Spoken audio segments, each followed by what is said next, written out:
Hi guys, welcome you all to the channel.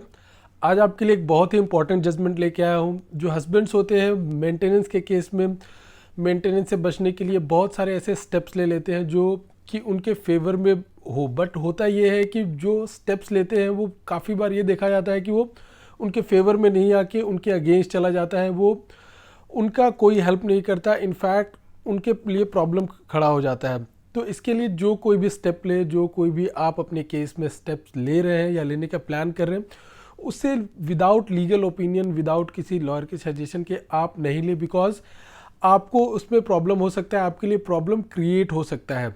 तो कभी भी आप ऐसे स्टेप लें तो आपको उसमें क्या करना है कि ओपिनियन ले लेना है, सो दैट आपको आगे चल के प्रॉब्लम नहीं हो। तो ऐसा ही ये आज का केस है, ऐसा ही एक जजमेंट है, लेटेस्ट जजमेंट है, 2022 का जजमेंट है। तो हम इसमें डिस्कस करेंगे और ये वीडियो से आपको बहुत सारे फ़ायदे मिलने वाले हैं। अगर आप कोई मेंटेनेंस का केस फेस कर रहे हैं या फिर आपको लगता है कि आपके ऊपर कोई मेंटेनेंस का केस हो सकता है, तो इस वीडियो से बहुत सारी चीज़ें सीखने वाले हैं। तो चलिए वीडियो स्टार्ट करते हैं। वीडियो स्टार्ट करने से पहले I would like to request, अगर आपने अभी तक चैनल को सब्सक्राइब नहीं किया तो please subscribe the channel and video को लाइक और शेयर करना ना भूलें, बिकॉज हम आपके लिए डेली कुछ ना कुछ लीगल अपडेट लेके आते रहते हैं, नए जजमेंट्स लेके आते रहते हैं, सो दैट आपको अपने केस में फ़ायदा हो सके। तो अगर हम इस केस की बात करें तो पार्टीज़ का शादी हुआ था अक्टूबर 2015 में, और शादी के कुछ टाइम बाद दोनों पार्टीज़ में डिफरेंसेस स्टार्ट हो जाते हैं। तो हस्बैंड और वाइफ है, दोनों सेपरेट रहने लगते हैं, अलग रहने लगते हैं। तो वाइफ एक टाइम के बाद क्या करती है कि मेंटेनेंस का केस फाइल कर देती है। जैसा कि मोस्ट ऑफ द केसेस में आपने देखा होगा कि कुछ भी प्रॉब्लम होता है हस्बैंड और वाइफ के बीच में, तो वाइफ मेंटेनेंस DV 498, ये तो एकदम बेसिक केसेज है जो आपके ऊपर फाइल कर देती है। तो इस केस में यही हुआ, वाइफ ने 125 CRPC क्रिमिनल प्रोसीजर कोड के अंदर में मेंटेनेंस का केस फाइल कर दिया और ये बोला कि मेंटल एग्नी और हैरेसमेंट की वजह से मैं अलग रह रही हूँ। और जो हस्बैंड है वो ग्राफिक डिज़ाइनर था, 40,000 रुपीज़ पर मंथ अर्न करता था और उसके पास घर है, गाड़ी वगैरह सब कुछ है और उसके ऊपर कोई लाइबिलिटी नहीं है। जो उसकी मदर है वो पेंशनर है जो कि 25,000 पर मंथ पेंशन अर्न कर रही है। तो हस्बैंड के ऊपर कोई भी लाइबिलिटी नहीं है, तो मेंटेनेंस ग्रांट किया जाए। जबकि हस्बैंड ने इस केस में ये बोला कि इनफैक्ट वाइफ ने मेरे को मेंटली हैरास करा, इसकी वजह से मैं खुद परेशान हुआ और wife without any reason, without any sufficient cause मुझे छोड़ के चली गई और वो अलग रह रही है। और इनफैक्ट वाइफ ने मेरे ऊपर गलत कंप्लेन भी करा था। कंप्लेन करने के बाद उसमें आई भी नहीं, अपीयर भी नहीं हुई काउंसलिंग के टाइम पे। तो वाइफ कोई भी मेंटेनेंस के लायबल नहीं है, वाइफ को मेंटेनेंस नहीं ग्रांट होना चाहिए। और जो वाइफ है वो खुद भी एक ग्राफिक डिज़ाइनर है, वो खुद जॉब छोड़ के चली गई और वेल क्वालिफाइड है, सो वाइफ को कोई मेंटेनेंस नहीं मिलना चाहिए। तो फैमिली कोर्ट ने सारे जितने भी मैटेरियल ऑन रिकॉर्ड थे उनको देखने के बाद वाइफ के फेवर में 10,000 पर मंथ का मेंटेनेंस ग्रांट कर दिया। तो हस्बैंड जाता है रिवीजन में हाई कोर्ट में, और हाई कोर्ट में जो हस्बैंड होता है वो सारे मटेरियल ऑन रिकॉर्ड्स रखता है और मटेरियल ऑन रिकॉर्ड रखने के बाद ये भी बताता है कि जो जॉब था वो मैं पहले कर रहा था, अब मेरे कोई जॉब नहीं है।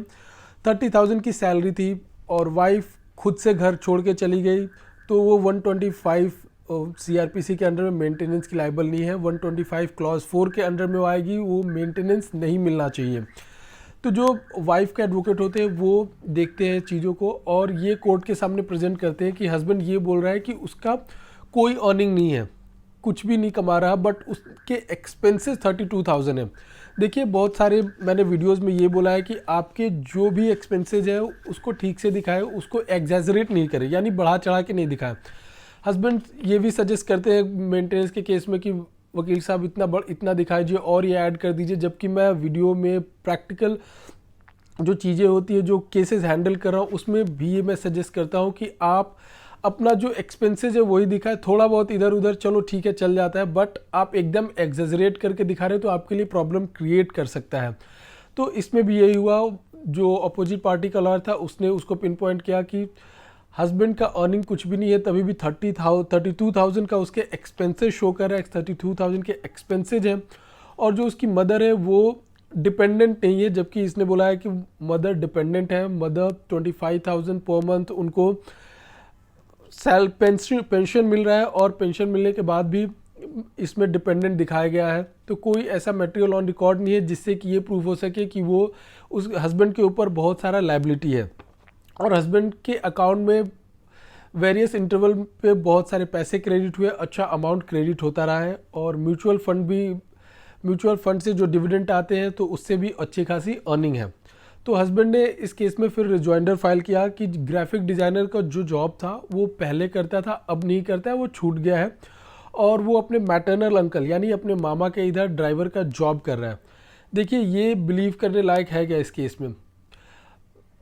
तो जज कैसे बिलीव करेगा? बहुत सारे स्टेप्स, बहुत सारी चीज़ें हम ऐसा कर देते हैं। इनफैक्ट अगर हम हमारा कभी कभी क्या होता है कि प्रैक्टिकल में बात कर रहा हूँ, जब कुछ लॉयर सजेस्ट करते हैं, जैसे बीइंग अ लॉयर कभी कभी हम कुछ सजेस्ट करते हैं तो क्लाइंट उससे कहीं ज़्यादा ऐड करने की कोशिश करता है, कहीं ज़्यादा बोलता है, प्रेशराइज करता है कि नहीं आप ऐड करो। तो ये सिचुएशन होता है ऐसा करने से।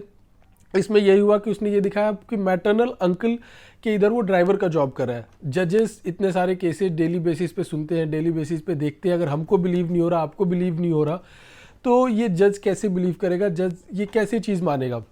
तो फिर ये सारी चीज़ें कोर्ट में बात आई और ये भी परेशान किया, ये भी प्रॉब्लम लाया हस्बैंड के लिए। तो हस्बैंड ने ये बताया कि जॉब छूटने के बाद हार्डली उसके अकाउंट में कोई पैसे क्रेडिट हुए हैं, कुछ भी उसके अकाउंट में क्रेडिट आज के डेट में नहीं हो रहा। तो हाई कोर्ट ने जितने भी मटेरियल ऑन रिकॉर्ड थे सबको देखने के बाद ये कंक्लूजन पे पहुंचा कि जॉब मैटरनल अंकल के इधर बताया है कि जॉब मैटरनल अंकल के इधर करें, जो कि रिलायबल नहीं है, उस बात पे रिलाई नहीं कर सकते because husband is well qualified और अगर उसके एक्सपेंसेस 32,000 है तो वो कैसे हैं? एंड इनफैक्ट ये भी कोर्ट ने नोटिस किया कि उसके पास कार है, बाइक है, 32,000 के एक्सपेंसेस कर रहा है और कोई भी उसके ऊपर लाइबिलिटी नहीं है और जो मदर है वो ऑलरेडी 25,000 का पेंशन ले रही है। तो जो भी हस्बैंड ने बोला है, जो भी मटेरियल ऑन रिकॉर्ड रखे, उसके अकॉर्डिंग जो भी हस्बैंड बोल रहा है उस पर रिलाई नहीं कर सकते, वो कोर्ट ऑफ लॉ में स्टैंड किधर भी नहीं कर रहा। तो मटेरियल ऑन रिकॉर्ड है कि ग्राफिक डिज़ाइनर है तो ग्राफिक डिज़ाइनर एक अच्छा खासा अर्न कर सकता है, अर्निंग कैपेबिलिटी है, अर्न करे। और जो वाइफ है उसको मेंटेनेंस 10,000 पर मंथ दे, जो यानी जो फैमिली कोर्ट का डिसीजन था, कोर्ट ने उसको एज इट इज़ रखा, 10,000 पर मंथ जो फैमिली कोर्ट ने मेंटेनेंस बांधा था उसको देने को बोला। तो ये सारी चीज़ें होती है जब अगर आप अपने से खुद से स्टेप ले लेते हो या फिर अपने एडवोकेट को आप फोर्स करते हो कि ये चीज़ें आप डालो।